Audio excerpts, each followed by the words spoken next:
afternoon and welcome to news bulletins and on to our headlines. Somebody who can talk before. Speaking about women, participation in funding. Women farmers concealed to join Kenya National Farmers Federation.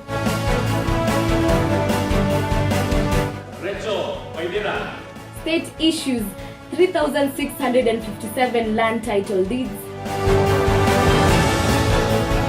HIV infections, depression, trauma, spousal desertion. Sexual violence victims calls for peaceful polls.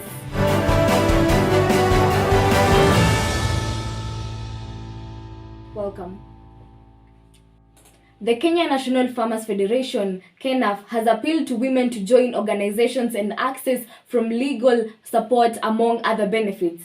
The secretary from KNAF, Ms. Rhoda Kilonzi, said among the many benefits of farmers get from the organization was free legal support in case these products are paid from the buyers. Issue for us women, because once you are engaged in agribusiness, you're actually located at the point of where you're doing your business. So sometimes you don't have the information that is shared in such forums.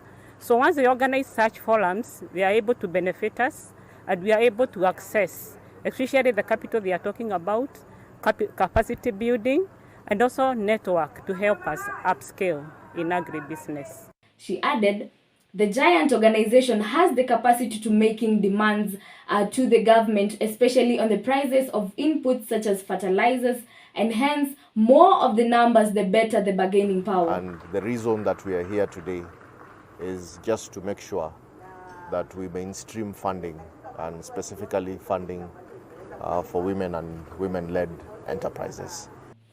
On to our next news. Some 3,657 titles will have been issued to landowners in Bomet County by Wednesday in the government's renewed push to issue the essential document to people who have stayed on their lands without documents, according to the Industrialization, Trade, Enterprise and Development Cabinet Secretary Ms. Betty Maina.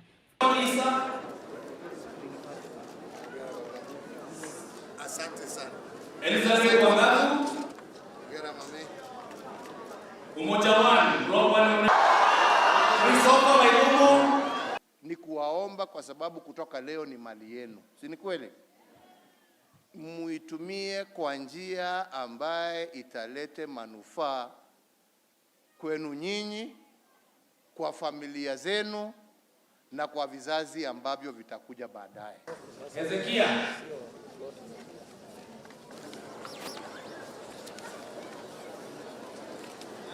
Okay, Joseph Michael Kinyanjui.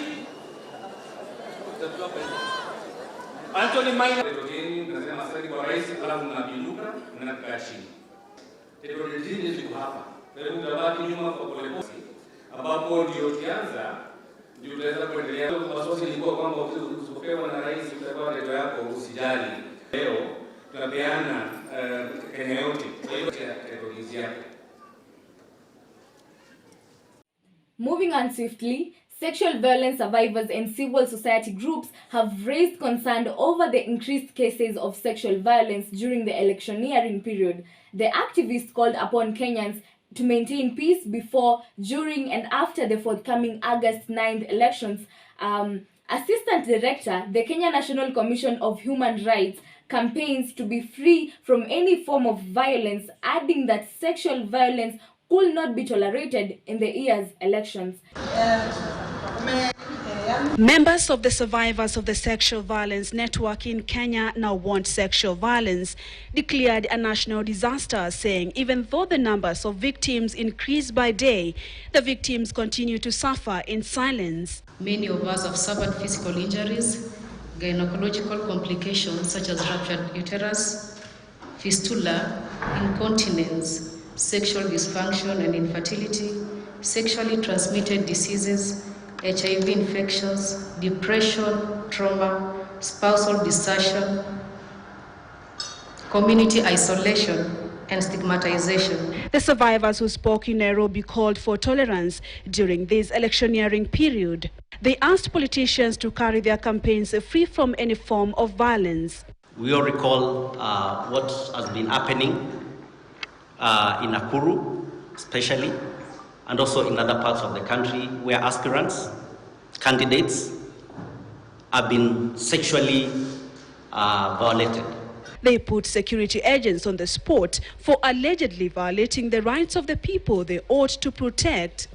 Any form of sexual violence shall not be tolerated or accepted in this year's elections or in the future.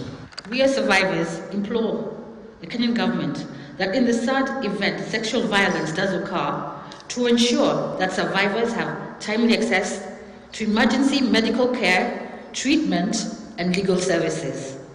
Additionally, to ensure any reported perpetrator is held accountable for the crime. Their sentiments were echoed by Gender Cabinet Secretary Professor Margaret Kobia, who spoke separately while officially opening the Women Enterprise Fund headquarters offices in Nairobi. Gender-based violence cases have increased, especially during the time of COVID-19 pandemic. We have seen because of the loss of jobs, we have seen also because of hard economic times, and because of also when people are more close and they had a lot of mental issues. Kobia cited violence against women as the main hindrance to the achievement of the 2/3 gender rule. It is a crime and it has to be fought as so. We therefore have to increase awareness so that when women or girls kind of face gender-based violence, they also kind of talk about it. She urged women to take advantage of the loans being offered by the Women Enterprise Fund as a self-empowerment tool. This brings us to the end of our afternoon news. My name is Patience Nyambura and this is Mwananchi TV. Stay tuned. Ciao.